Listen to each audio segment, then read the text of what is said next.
تو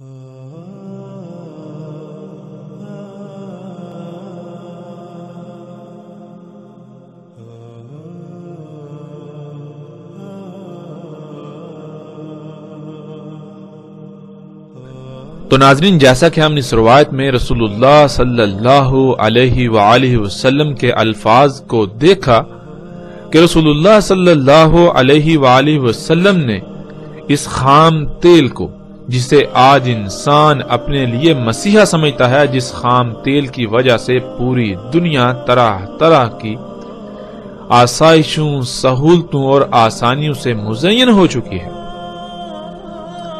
اسے رسول اللہ صلی اللہ علیہ وآلہ وسلم نے دجال یعنی دھوکہ کہا تھا۔ یعنی حقیقت میں یہ مسیحا نہیں ہوگا، یہ زمین کا خون جسے آج انسان نے نکالا، اسے اپنے لیے مسیحا کا نام دیتا ہے، اسے اپنے لیے مسیحا سمجھتا ہے، لیکن اس کے نقصانات کیا ہیں؟ ان پر جتنی بھی بات کی جائے اتنی ہی کم ہے۔ اسی خام تیل جس کو رسول اللہ صلی اللہ علیہ وآلہ وسلم نے جفال شر اور انسان کے لیے دجال کہا، اس کے نکالنے کی وجہ سے آج نہ صرف زمین جگہ جگہ سے دنس رہی ہے، بلکہ زمین کی پیدا کرنے کی صلاحیت متاثر ہو چکی ہے، اور اسی خام تیل کے نکالنے کی وجہ سے زمین کا توازن بگڑ چکا، جس کی وجہ سے زلزلے، طوفان اور آندیاں رہی ہیں، اور اس کے علاوہ اسی خام تیل کے نکالنے کی وجہ سے انتہائی بڑے بڑے غیر معمولی عوامل وقوع پذیر ہو رہے ہیں، جو عنقریب انسان کو ایک بڑی تباہی کی صورت میں اپنی لپیٹ میں لے لیں گے۔ اسی خام تیل ہی کی وجہ سے وجود میں آنے والی فارماسیوٹیکل انڈسٹری یعنی ادویات بنانے کے کارخانے، ادویات کا شعبہ، جن ادویات کو انسان اپنے لیے مسیحا سمجھتا ہے، وہ ادویات انسان کے لیے زہر قاتل ثابت ہو رہی ہیں۔ ایسی ادویات کہ جب کسی بیماری کے لیے کوئی دوا خلق کی جاتی ہے، بنائی جاتی ہے، تو وقتی طور پر تو اس دوائی سے، اس بیماری سے آرام ملتا ہے، شفا حاصل ہوتی ہوئی نظر آتی ہے، لیکن حقیقت یہ ہے کہ جب ایک انسان ایک بیماری سے شفا کے لیے اس دوائی کو اختیار کرتا ہے، اسے استعمال کرتا ہے، تو وقتی طور پر تو اسے اس کا فائدہ نظر آتا ہے، لیکن بعد میں وہی دوائی اس ایک کی بجائے کئی طرح طرح کی بیماریوں کا باعث بنتی ہے، اور جس بیماری سے پہلے انسان کو شفا حاصل ہوتی ہوئی نظر آئی، وہی بیماری بعد میں ناسور بن چکی ہوتی ہے۔ اور یہ دجل ایسا دجل ہے کہ جس کو سمجھنا انتہائی مشکل ہے۔ پوری دنیا کے بڑے بڑے عقل مند انسان بھی اس دجل کا شکار ہو چکے۔ کوئی بھی ایسا نظر نہیں آتا جو اس دجل کو دجل کہے، جو اسے دجال کہے، بلکہ ہر کوئی جو بڑے بڑے دماغ ہونے کے دعوے دار ہیں، وہ بھی اس دجل کو اپنے لیے مسیحا ہی تصور کرتے ہیں۔ ان ادویات کی، اس خام تیل سے بننے والی ایجادات کی حقیقت کیا ہے؟ جیسے جیسے ہم آگے بڑھیں گے، اللہ کے فضل سے ہم پر ویسے ویسے حقیقت کھلتی چلی جائے گی۔ اس دجال کا قتل ہوتا چلا جائے گا، اس دجل کا پردہ چاک ہوتا چلا جائے گا، یہ دجل چاک ہوتا چلا جائے گا۔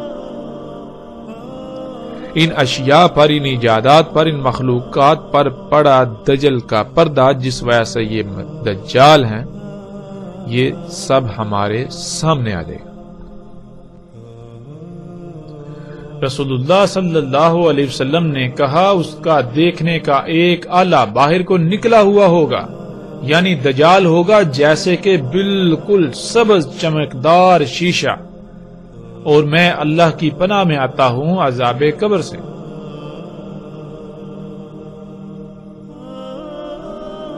ناظرین، اس روایت میں لفظ انبت استعمال ہوا ہے۔ یہ لفظ بہت وسیع اور بہت سی وسعتوں کا حامل ہے۔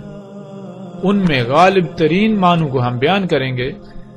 ان میں پہلا معنی یہ ہے، انسانوں، جانوروں، درختوں، چرند پرند سمیت تمام جاندار مخلوقات میں مداخلت کرنے، خود خلق کرنے، پیدا کرنے کی غرض سے انہیں چھیڑ چھاڑ چیر پھاڑ کر کے ان کی ساخت، خلق کرنے کی معلومات سمیت زیادہ سے زیادہ علم حاصل کرنے کے لیے ان کی گہرائیوں تک دیکھنے کی صلاحیت رکھنے والے آلات یا صلاحیت رکھنے والا آلہ،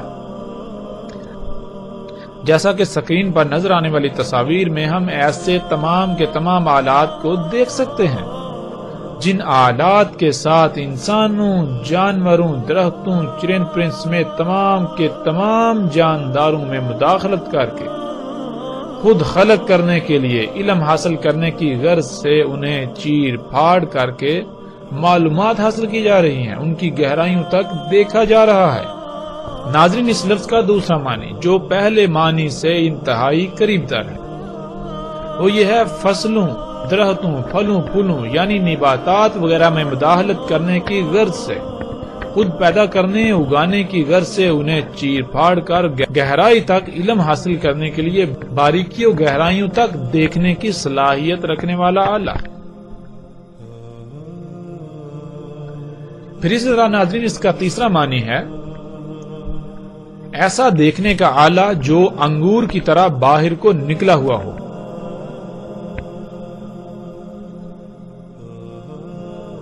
اور عربی میں انبت اس آنکھ کو بھی کہتے ہیں جو کسی بیماری کی وجہ سے پھول کر انگور کے دانے کی طرح باہر کو آ جاتی ہے، جیسا کہ آپ اس تصویر میں دیکھ سکتے ہیں۔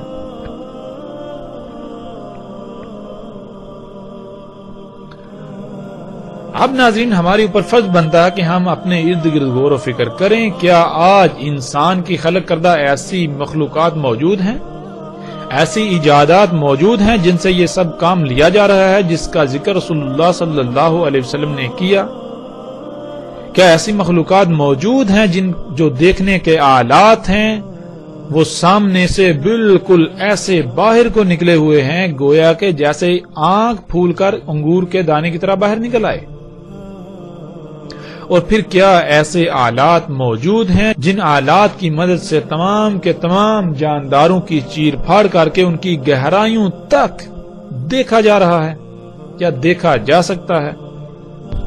اور جب ہم اپنے ارد گرد نگاہ دوڑائیں، غور و فکر کریں تو ہمارے سامنے ایسے لاتعداد آلات آتے ہیں جو نہ صرف انسان کے خلق کردہ ہیں بلکہ ان سے بالکل وہی کام لیا جا رہا ہے جس کا ذکر رسول اللہ صلی اللہ علیہ وسلم نے کیا۔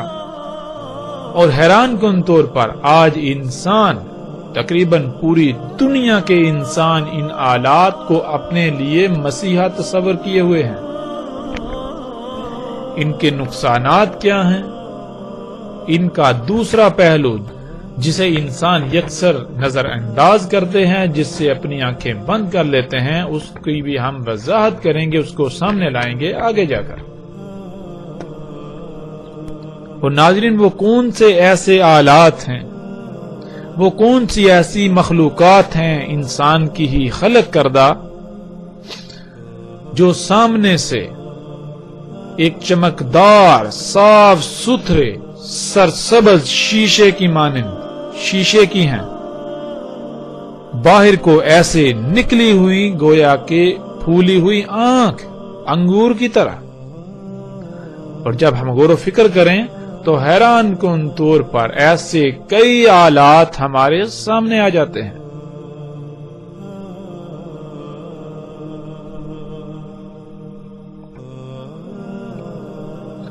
رسول اللہ صلی اللہ علیہ وسلم نے کہا اس کا ایک دیکھنے کا آلہ انگور کی طرح باہر کو نکلا ہوا پھولا ہوا، یعنی دجال بالکل جیسے کہ وہ صاف ستھرا چمکدار شیشہ ہے، سرسبز، ترقی و خوشحالی دیکھنے اور دکھانے والا۔ وہ کون سا آلہ ہے جو آج ہمیں خوشحالی اور ترقی دکھاتا ہے، جو سبز ہے، جو شیشے کا ہے، جو پھول کر انگور کے دانے کی طرح باہر کو نکلا ہوا ہے؟ وہ کون سا آلہ ہے کہ جو شیشے کا ہے اور وہ بالکل سامنے سے باہر کو اس طرح نکلا ہوا ہے جیسے کہ آنکھ پھول کر انگور کے دانے کی طرح باہر نکل آ گئی ہوتی ہے؟ وہ آلہ ہماری آنکھوں کے سامنے ہے۔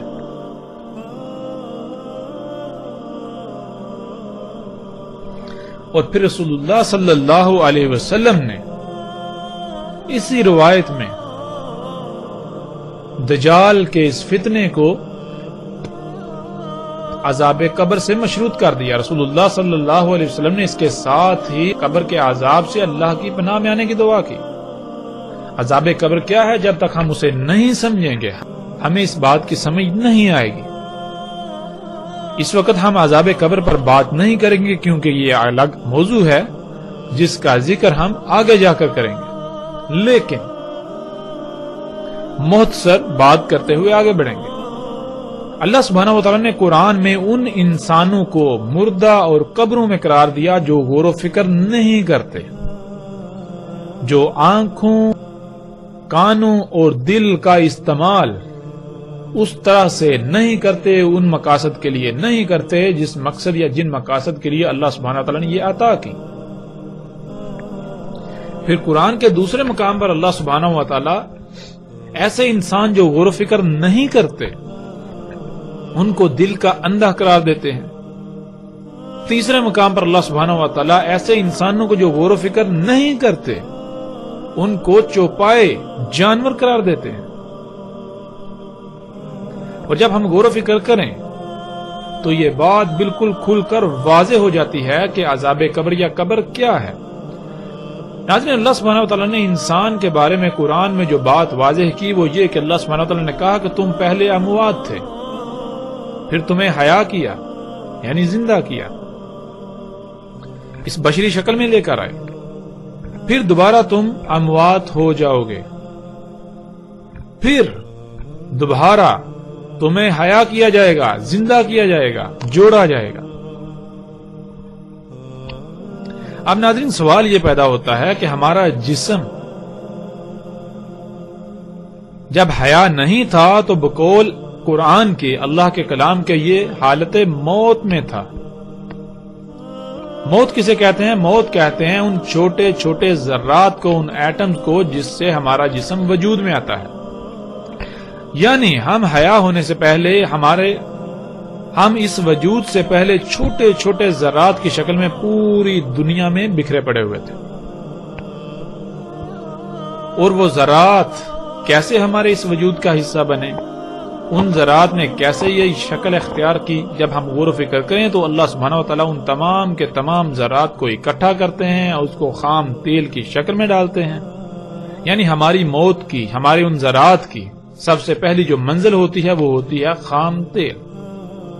وہ اجزاء، وہ عناصر، وہ تمام کے تمام ذرات خام تیل کی شکل میں ڈلتے ہیں. اس کے بعد زمین اسی خام تیل سے نباتات نکالتی ہے. ان نباتات سے پھر جاندار وجود میں آتے ہیں، جن جانداروں سے ہم گوشت، دودھ حاصل کرتے ہیں. زمین جو نباتات اگاتی ہے ہم انہی نباتات کو کھاتے ہیں جن سے ہمارا یہ جسم وجود میں آتا ہے. ناظرین، اب جب ہم غور و فکر کریں تو ہمیں پتہ چلتا ہے کہ ہماری موت اور حیات کے درمیان کچھ عوامل ہیں، کچھ مراحل ہیں. وہ کیا ہیں؟ ہماری موت جو کہ ہمارا مواد ہے، ہمارا میٹیریل ہے جس سے ہمارا جسم وجود میں آیا، وہ سفر کرتی ہے، کچھ مراحل سے گزرتی ہے. وہ مراحل کون سے ہیں؟ وہ مراحل یہ ہیں کہ ہمارا یہ جسم بننے سے پہلے ہمارا یہ جسم وہ مواد یہاں تھا، یعنی وہ گوشت کی شکل میں تھا. گوشت کس کا؟ گائے، بکری یا مختلف جانوروں کا. یعنی ہمارا یہ مواد، ہماری یہ موت ہمارے اس جسم کا حصہ بننے سے پہلے مختلف جانوروں، جانداروں کی شکل میں تھی، گوشت کی شکل میں، دودھ کی شکل میں. پھر یہ سبزیوں، پھل فروٹ، گھاس پھوس کی شکل میں تھی. اسی طرح جیسے جیسے پیچھے جائیں تو وہ ذرات کی شکل میں ملتی. ذرات یعنی موت سے لے کر اس حیات کے درمیان، اس کو اللہ سبحانہ وتعالی نے قرآن میں حالت قبر کہا ہے. جیسا کہ ہم پیچھے بات کر چکے ہیں کہ جو لوگ غور و فکر نہیں کرتے، ایک مقام پر اللہ سبحانہ وتعالی انہیں اندھے قرار دیتے ہیں، دوسرے مقام پر انہیں چوپائے قرار دیتے ہیں، تیسرے مقام پر انہیں اموات اور قبروں میں قرار دیتے ہیں. یعنی انسان اور باقی مخلوقات، باقی جاندار مخلوقات میں جو شے تمیز کرتی ہے وہ یہ ہے غور و فکر کرنا. جو غور و فکر کرتے ہیں وہ تو حیات ہیں، وہ تو زندہ ہیں، اور جو غور و فکر نہیں کرتے وہ مردہ ہیں، کیونکہ انسان کو اسی مقصد کے لیے دنیا میں بھیجا گیا کہ وہ غور و فکر کرے اور جانے کہ وہ کس مقصد کے لیے دنیا میں بھیجا گیا، اس کی حقیقت کیا ہے، اس کا اول و آخر کیا ہے۔ جب انسان کے اس جسم سے روح کھینچ لی جاتی ہے تو پھر یہ جسم دوبارہ ان عوامل سے گزرتا ہوا، ان مراحل سے گزرتا ہوا، انہی ذرات کی شکل میں تبدیل ہو کر پوری دنیا میں بکھر جاتا ہے جیسے کہ وہ پہلے تھا۔ یعنی جب اس جسم سے روح کھینچ لی جاتی ہے، اس کو وفات دی جاتی ہے، تو پھر یہ جسم مختلف مخلوقات، جاندار مخلوقات کا حصہ بنتا ہے۔ اس جسم کو مختلف کیڑے مکوڑے کھاتے ہیں، وہ کیڑے مکوڑے اور مخلوقات کی خوراک بنتے ہیں، یعنی ان کے وجود کا حصہ بن جاتے ہیں۔ اس طرح چلتے چلتے پیچھے چلتے چلتے ایک وقت ایسا آتا ہے جب دوبارہ انسان اسی حالت میں پلٹ جاتا ہے جس حالت میں وہ پہلے تھا، چھوٹے چھوٹے ذرات کی شکل میں وہ پوری دنیا میں بکھر جاتا ہے۔ تو ان ذرات میں بکھرنے سے لے کر اس جسم کے درمیان، یعنی وفات ہونے کے درمیان جتنے بھی عوامل ہیں، انسان کا جسم جن جن مخلوقات کے وجود کا حصہ بنے گا وہ حالت قبر کہلاتی ہے۔ اور قرآن میں اللہ سبحانہ وتعالی یہ بات بھی واضح کر دیتے ہیں کہ جو اجسام طیب ہوتے ہیں، طیب اجسام سے نکلنے والی روح کے لیے آسمان کے دروازے کھول دیے جاتے ہیں، یوں وہ اوپر چلی جاتی ہے جنتوں میں۔ لیکن اس کے برعکس خبیث جسم سے نکلنے والی روح کے لیے آسمان کے دروازے نہیں کھولے جاتے، بلکہ اس روح کو واپس پلٹا دیا جاتا ہے۔ کون سا آسمان؟ پہلا آسمان زمین کا، جو کہ سطح زمین سے 12 کلومیٹر تک ہے۔ یعنی اگر کوئی انسان خبیث ہے، کسی انسان کا جسم خبیث ہے، اس سے نکلنے والی روح جب اس کو وفات دی جاتی ہے تو اس کے لیے آسمان کے دروازے نہیں کھولے جاتے، اسے واپس پلٹا دیا جاتا ہے۔ اور جب واپس پلٹا دیا جاتا ہے تو ناظرین، جسم کو زندہ ہونا چاہیے تھا، ہم دیکھتے ہیں جسم زندہ نہیں ہوتا، تو پھر وہ روح کہاں جاتی ہے؟ وہ بجلی، وہ الیکٹرک جس نے ہمارے اس وجود کو زندہ کیا، وہ روح، وہ الیکٹرک، وہ بجلی پھر ان کو ایکٹیو کر دیتی ہے جو وجود، جو مخلوقات، جو جاندار، جو جانور وغیرہ ہمارے اس جسم سے وجود میں آتے ہیں، وہ ہے حالت قبر۔ تو پھر خبیث جسم سے کیا بنے گا؟ خبیث سے خبیث ہی وجود میں آئے گا۔ تو خبیث کون سے جاندار ہیں؟ ہم غور و فکر کریں، سانپ، بچھو، اس طرح طرح کے غلیظ اور خبیث جتنے بھی جاندار ہیں، گویا کہ یہ سب کے سب انسان کی حالت قبر ہے۔ انشاءاللہ ناظرین، اللہ کے فضل سے قبر کے عذاب کے اوپر قرآن سے، آیات کی روشنی میں ہر پہلو سے، ہر لحاظ سے کھول کر بات کریں گے، لیکن آئندہ نشستوں میں الگ موضوع کے تحت۔ ناظرین، یہاں سوال یہ پیدا ہوتا ہے کہ رسول اللہ صلی اللہ علیہ وآلہ وسلم نے دجال کی اس سبزہ خوشحالی دکھانے والی آنکھ کو عذاب قبر سے مشروط کیوں کر دیا؟ اس کے ذکر کے فوراً بعد اللہ سے قبر کے عذاب سے پناہ میں آنے کی دعا کیوں کی؟ اس لیے کیونکہ آج یہی دجال کی آنکھ جو ہمیں سبزہ دکھاتی ہے، جو ہمیں خوشحالی دکھاتی ہے، وہ سبزہ نہیں ہے۔ آج یہی دجال کی آنکھ جو کچھ اللہ نے حرام کیا، جو خبیث ہے، اس کو مزین کر کے دکھاتی ہے، اس کو حلال بنا کر، طیب بنا کر پیش کر رہی ہے، اور پوری دنیا کے انسان ایسی خبیث خوراک کو اپنے جسم کا، اپنے وجود کا حصہ بنا رہے ہیں۔ اس بات سے غافل کہ جب اس جسم سے روح نکالی جائے گی تو اس کے بعد ان کے ساتھ کیا ہوگا؟ جب جسم خبیث خوراک سے، خبیث غذا سے وجود میں آئے گا تو اس جسم سے خبیث مخلوقات وجود میں آئیں گی، جو کہ انسان کی حالت قبر ہوگی۔ ان مخلوقات کو جن مصیبتوں تکلیفوں کا سامنا کرنا پڑے گا، جن حالات کا سامنا کرنا پڑے گا، گویا کہ وہ آپ ہیں۔ ابھی تو اس کا شعور نہیں ہے، لیکن اس کا شعور انسان کو اسی وقت ہوتا ہے جب وہ شعور جو اس جسم میں داخل کیا گیا، جو اس جسم میں ہے، اس کو نکال کر ان مخلوقات میں ڈال دیا جائے گا۔ آج ہم دیکھتے ہیں پوری دنیا میں خبیث خوراک کو دنیا کے سامنے مزین کر کے پیش کیا جا رہا ہے، اور پوری دنیا اس خوراک کو اپنے جسم کا حصہ بنا رہی ہے۔ رسول اللہ صلی اللہ علیہ وسلم نے کہا تھا کہ کسی کے چہرے پر پھونک مت مارو، کھانے پر پھونک مت مارو۔ سوال یہ پیدا ہوتا ہے کہ کیوں؟ اس کا جواب یہ ہے، اس لیے کہ جب انسان پھونک مارتا ہے تو انسان کے جسم سے یا انسان کے منہ سے جو ہوا خارج ہوتی ہے، آج ہم اسے کاربن ڈائی آکسائڈ کا نام دیتے ہیں۔ آج اسے ہم کاربن ڈائی آکسائڈ کا نام دیتے ہیں، جو کہ انسان کے لیے نقصان دہ ہے۔ انسان جو ہوا خارج کرتا ہے، اگر یہی ہوا دوبارہ انسان کے جسم میں داخل ہوگی تو انسان کا جسم طرح طرح کی بیماریوں کا شکار ہوگا، اور اگر اس ہوا کی مقدار انسان کے جسم میں ایک حد سے تجاوز کر جائے تو انسان موت کا شکار بھی ہو سکتا ہے۔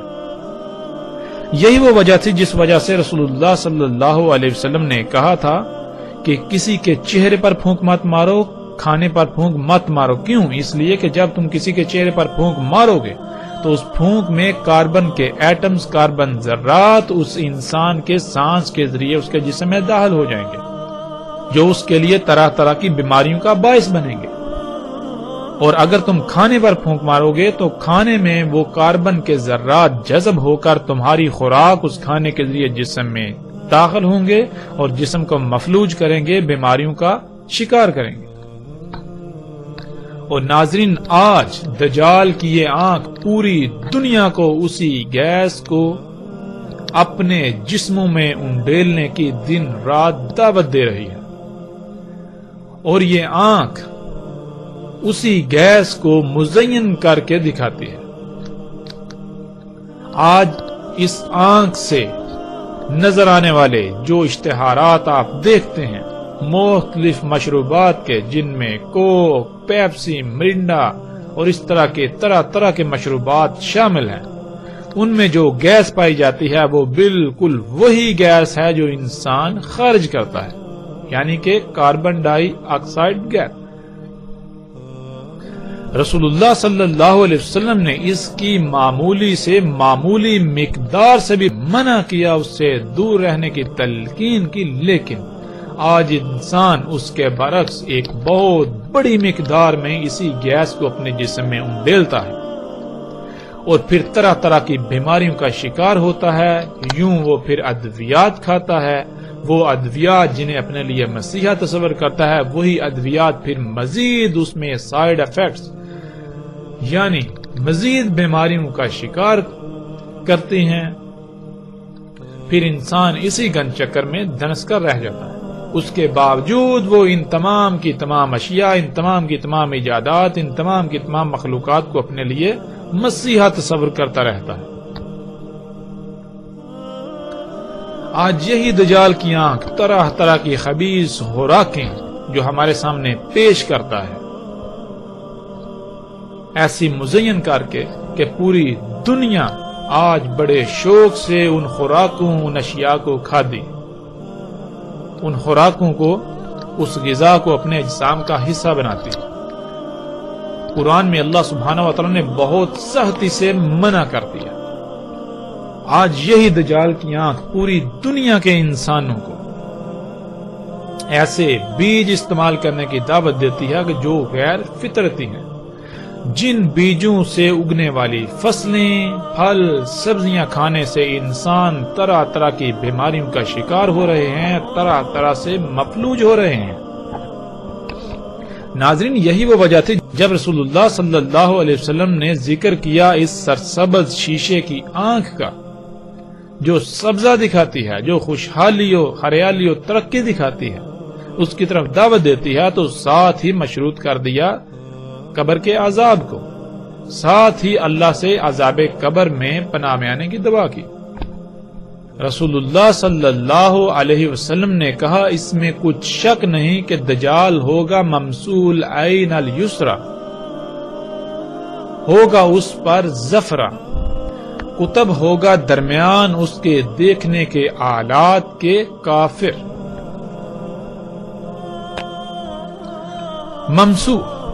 ممسو کہتے ہیں بالکل سپاٹ، بالکل صاف، اتنا چمکدار کے بیچ سے عکس نظر آئے، گھس کر ایسے صاف کیا ہوا جیسے کہ چمکتا ہوا شیشہ، کچھ مٹا ہوا، کسی شے کو باریک بینی سے اس کے چپے چپے کو دیکھ کر نقشہ بنانے کی صلاحیت ہونا، یا جو دیکھنا اسے حفظ یعنی ریکارڈ کرنے کی صلاحیت ہونا، پوشیدہ اشیاء یا کسی بھی شے کی تلاش کے لیے کسی جگہ یا کسی بھی شے کا انگ انگ بہت ہی باریک بینی سے چھان مارنا، سکین کرنے والا۔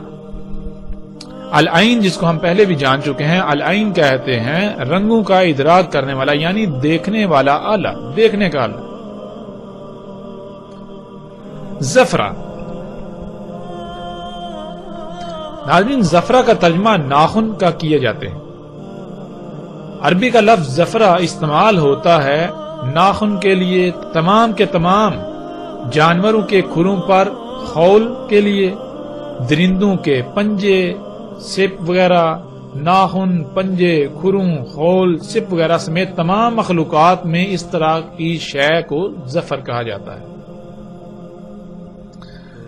اور جب ہم اس میں غور و فکر کریں تو ہم پر یہ بات بالکل کھل کر واضح ہو جاتی ہے کہ ناخن ہوں، پنجے ہوں، سپ ہوں، جانوروں کے کھروں کے خول ہوں، بنیادی طور پر یہ سخت پلاسٹک ہے، ہارڈ پلاسٹک۔ اس لیے عربی میں زفرہ کہتے ہیں ہارڈ پلاسٹک کو، یعنی اس مواد کو جس مواد سے ناخن وجود میں آتے ہیں۔ ناخن کیا ہے؟ ناخن پلاسٹک ہے۔ زفرہ کہتے ہیں کسی بھی شے میں مخلوق پلاسٹک کو، سخت پلاسٹک کو۔ تو ناظرین رسول اللہ صلی اللہ علیہ وسلم نے کہا دجال کا دیکھنے کا آلہ ہوگا انتہائی آسانی سے دیکھنے والا، بالکل سپاٹ، بالکل صاف، اتنا چمکدار کے بیچ سے عکس نظر آئے، گھس کر ایسے صاف کیا ہوا جیسے چمکتا ہوا شیشہ، کچھ مٹا ہوا، کسی شے کو باریک بینی سے اور اس کے چپے چپے کو دیکھ کر نقشے بنانے کی صلاحیت رکھنے والا، یا جو دیکھے گا اس کو حفظ یعنی اپنے اندر محفوظ ریکارڈ کرنے کی صلاحیت رکھنے والا، اور پوشیدہ اشیاء کو دیکھنے یا کسی بھی شے کی تلاش کے لیے کسی جگہ یا کسی بھی شے کا انگ انگ بہت ہی باریک بینی سے چھان مارنے والا، سکین کرنے والا، اور اس پر چڑھا ہوگا یعنی اس پر ہوگا سخت پلاسٹک، سخت پلاسٹک سے کور ہوگا، اس پر سخت پلاسٹک موجود ہوگا۔ تو ناظرین آج جب ہم اپنے ارد گرد غور و فکر کریں اور دیکھیں کیا انسان کی خلق کردہ ایسی کوئی مخلوقات ہیں جن میں ایسی تمام باتیں موجود ہیں جن کا ذکر محمد رسول اللہ صلی اللہ علیہ وآلہ وسلم نے کیا، جب ہم غور و فکر کریں تو ہم دنگ رہ جاتے ہیں۔ ہاں بالکل ایسی تمام کی تمام مخلوقات موجود ہیں۔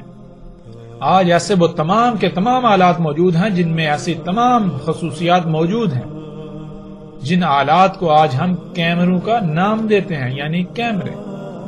موبائلز میں موجود کیمرے جو بالکل سپاٹ ہیں، چپٹے۔ جتنے بھی ایسے آلات ہیں ان کا شیشہ ایسا چمکدار ہوتا ہے جیسے گھس کر صاف کیا ہوا۔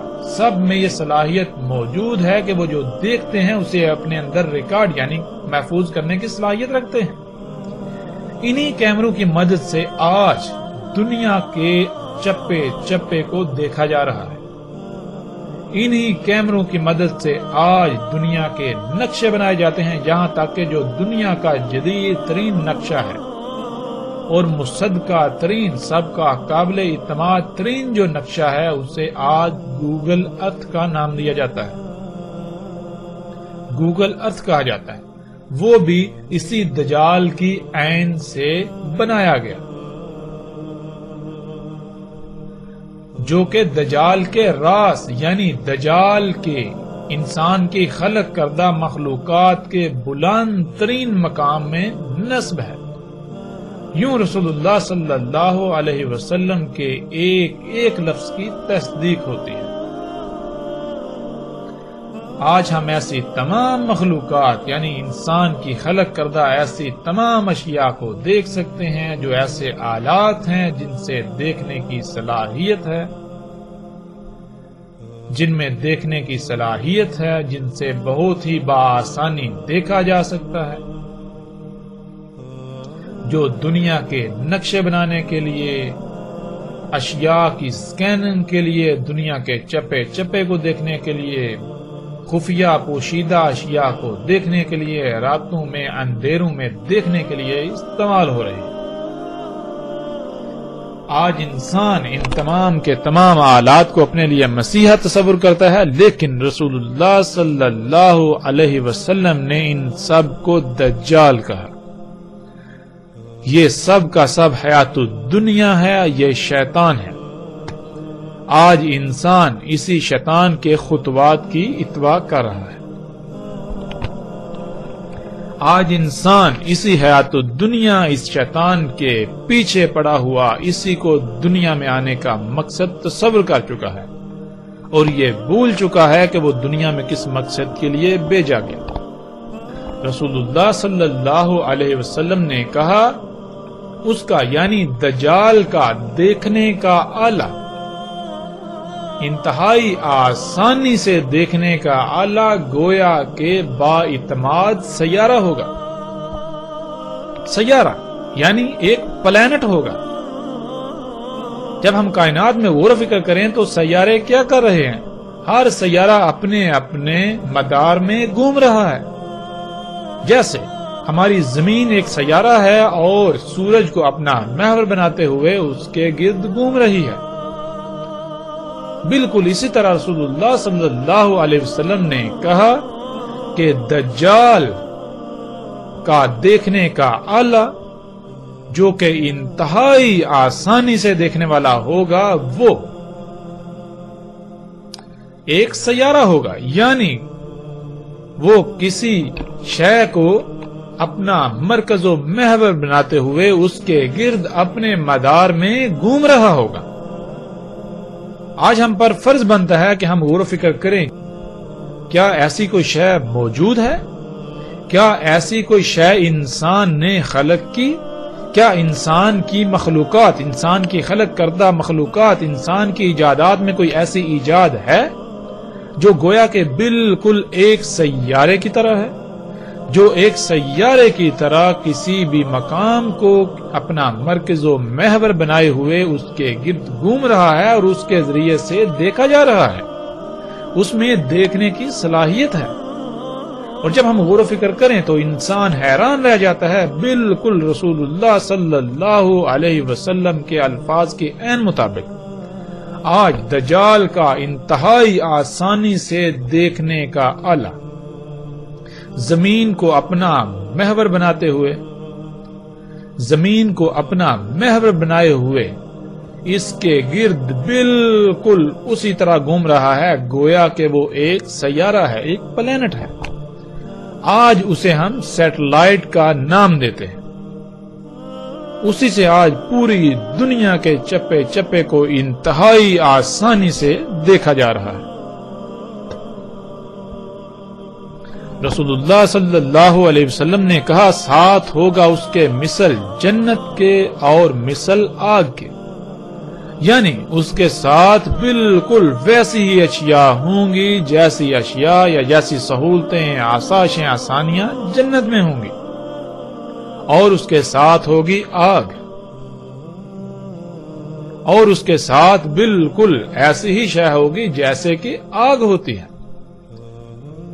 اور پھر رسول اللہ صلی اللہ علیہ وسلم نے کہا اور اس کی جنت ہوگی غبار والی جو کہ دخان یعنی دھواں ہوگا، اور آگ ہوگی اس کی سرسبز باغ۔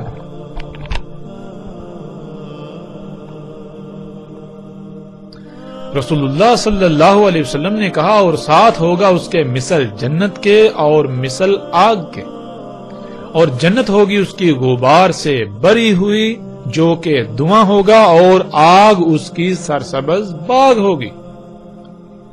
سب سے پہلی بات تو یہ ہے کہ دجال کی جنت میں جو بھی داخل ہوگا، حقیقت میں وہ آخرت میں جہنم میں ڈالا جائے گا، اور جو دجال کی آگ میں کودے گا تو آخرت میں اللہ سبحانہ وتعالی اسے جنت میں داخل کرے۔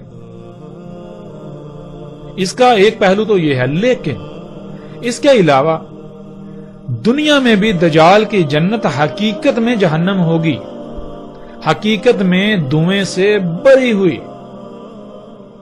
جنت کسے کہتے ہیں؟ آسائشیں، سہولتیں اور آرام دہ جگہ کو، جہاں انسان کی خواہشات کی تکمیل ہو، جو انسان چاہے اسے حاصل ہو جائے۔ اور آج ہم دیکھتے ہیں کہ پوری دنیا جو کہ جنت کا منظر پیش کر رہی ہے، انسان جو چاہتا ہے اسے حاصل ہو رہا ہے، طرح طرح کی آسائشیں، سہولتیں، آسانیاں میسر ہیں، آرام بہت ہے، دل لبا دینے والی مزین اشیاء ہیں، لیکن یہ جنت پوری کی پوری جنت دھویں سے بری ہوئی ہے، اور اسی دھویں کی وجہ سے لا تعداد بیماریاں، حادثات، طوفان، زلزلے اور مصیبتوں سے انسان گرا ہوا ہے۔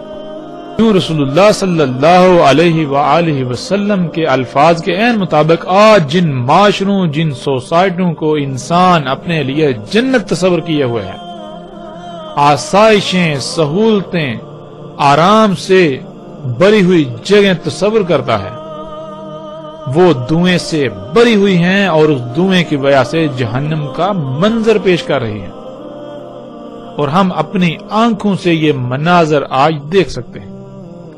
اور جہاں آگ برسائی جا رہی ہے وہ جگہیں صرف اور صرف وہی ہیں جو فطرت پر ہیں،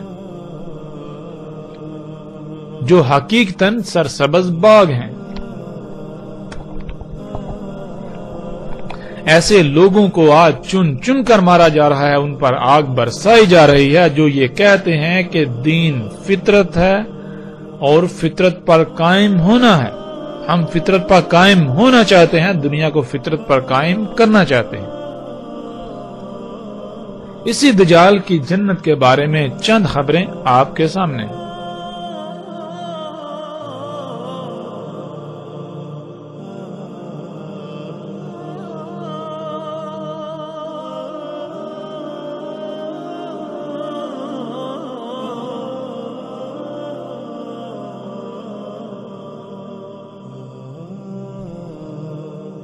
دجال کی جنت یعنی جدید سہولتوں، آسائشوں، آسانیوں سے مزین یہ جدید ترین معاشرے جو کہ دجال کی جنت ہے، لیکن در حقیقت وہ جہنم ہے، وہ جنت نہیں ہے۔ انسان اسے جنت سمجھتے ہیں، حقیقت میں وہ جنت نہیں۔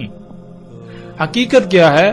حقیقتاً وہ جہنم ہے، دھویں سے بری ہوئی، جس دھویں کی وجہ سے لا تعداد بیماریاں، اچانک اموات کی شرح بہت زیادہ، بے چینی، بے سکونی، بے اطمینانی، ہر طرف باغم باغ، پریشانیاں، طرح طرح کے مصائب، لیکن اس کے باوجود اکثریت کو یہ سب نظر ہی نہیں آتا۔ وہ انہی معاشروں میں رہنے کے خواب دیکھتے ہیں اور انہیں یہ معاشرے جنت نظر آتے ہیں، حالانکہ یہ نہ صرف دھوکہ ہے بلکہ اس کی حقیقت دنیا میں بھی جہنم اور آخرت میں بھی جہنم ہے۔ دجال کی جہنم ظاہراً دنیا میں دجال کی جہنم میں بہت سختیاں ہیں۔ دجال کی جہنم ہر وہ جگہ ہے جو فطرت پر ہے، جہاں یہ ایجادات موجود نہیں ہیں، جو محمد رسول اللہ صلی اللہ علیہ وسلم کے موجود نہیں تھی اور آج دنیا میں موجود ہیں۔ ایسی جگہ حقیقتاً سرسبز باغات اور خامیوں، نقائص و بیماریوں سے پاک ہیں، یوں وہ حقیقتاً دنیا میں بھی سرسبز باغات جنت اور آخرت میں بھی ایسے لوگوں کو جنت میں داخل کیا جائے، اور اس کے علاوہ ہر وہ جگہ جہاں دین قائم ہو وہ دجال کی جہنم ہے، دجال کی آگ ہے یہاں، یعنی وہاں آگ برسائی جائے گی۔ دین اللہ سبحانہ و تعالیٰ نے قرآن میں واضح کر دیا کہ دین کیا ہے، دین ہے فطرت پر قائم ہونا۔ جہاں دین قائم کیا جائے گا، یعنی جس جگہ کو فطرت پر لایا جائے گا، تو شیاطین اور اولیاء شیاطین کو اس سے بہت تکلیف ہوگی۔ یوں وہ علاقہ ہر لحاظ سے جہنم کا منظر پیش کرے گا، اس میں سختیاں، آزمائشیں، آگ و بارود کی بارش ہوگی، لیکن در حقیقت وہ دنیا میں ایک آزمائش ہوگی جس کے بدلے مومن کے درجات بلند ہوں گے، اور وہی درجہ وہ آخرت میں پالے گا۔ یوں دجال کی جنت حقیقت میں آخرت میں جنت اور بلند درجات کا حصول ہے، نہ کہ حقیقتاً جہنم۔